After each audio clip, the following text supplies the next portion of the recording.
بسم اللہ الرحمن الرحیم۔ آج ہم بات کریں گے کہ وہ تین اوقات کون سے ہیں کہ جس میں نماز کے متعلق تو ہم نے پڑھا ہے، سنا ہے کہ نماز نہیں پڑھی جاتی، تو کیا ان اوقات میں، مکروہ اوقات میں قرآن بھی نہیں پڑھیں گے؟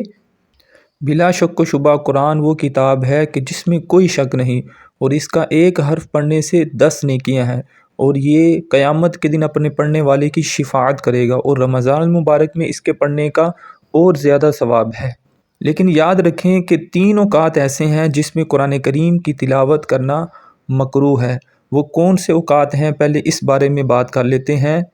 طلوع آفتاب سے لے کر تقریباً 20 منٹ تک، یعنی جب فجر کی نماز کا وقت ختم ہو جاتا ہے، یعنی 6 بجے فجر کی نماز کا وقت ختم ہوا، تو 6 سے لے کر 6:20 تک آپ قرآن پاک کی تلاوت نہ کریں۔ اسی طرح غروب آفتاب سے پہلے کے 20 منٹ، یعنی جب مغرب کی نماز شروع ہونے کا وقت ہو جائے، روزہ افطار ہونے میں 20 منٹ رہ جائیں، تو اس وقت میں آپ نے قرآن پاک کی تلاوت نہیں کرنی اور کوئی نماز بھی ادا نہیں کرنی۔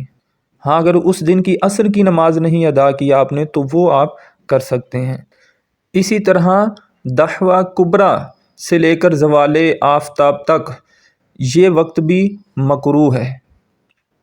ان تینوں اوقات میں کسی قسم کی نماز تو نہیں پڑھی جائے گی، اسی طرح تلاوت کرنا بھی یہ مکروہ ہے۔ تو ان تین اوقات میں تلاوت قرآن کریم کرنا بہتر نہیں ہے، بلکہ بہتر یہ ہے کہ ذکر و اذکار کیے جائیں۔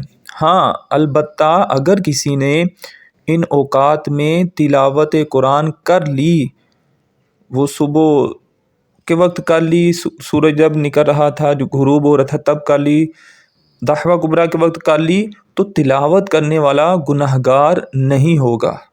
بہتر یہی ہے کہ آپ دعائیں وغیرہ پڑھ لیں، استغفار پڑھ لیں، درود شریف پڑھ لیں۔ لیکن اگر کسی نے تلاوت کر لی ہے تو وہ گناہگار نہیں ہوگا، اور ایسا بھی نہیں ہے کہ اس کو ثواب نہیں ملے گا، ثواب بھی اس کو ملے گا۔ تو منع اس لیے کیا گیا ہے ان تین اوقات میں قرآن کریم کی تلاوت سے، نماز سے، بیسیکلی کہ کچھ لوگ ایسے ہیں کہ جو سورج کی پوجا کرتے ہیں۔ جب سورج طلوع ہوتا ہے، نکلتا ہے، تب وہ سورج کو سجدہ کرتے ہیں۔ جب وہ ڈوب رہا ہوتا ہے تب بھی اس کو سورج کو سجدہ کرتے ہیں وہ لوگ۔ جب وہ بالکل درمیان میں آتا ہے، 12 بجے 11 بجے کا جو ٹائم ہے، اس وقت بھی وہ اس کو سجدہ کرتے ہیں۔ تو مسلمانوں کو ان کی مشابہت سے بچانے کے لیے ان اوقات میں نماز پڑھنے سے منع فرمایا گیا، اور قرآن پاک کی تلاوت سے بھی منع کیا گیا ہے کہ بہتر ہے کہ آپ ذکر اذکار کر لیں۔ البتہ اگر کسی نے قرآن کریم کی تلاوت کر لی ہے تو وہ گناہگار نہیں ہوگا۔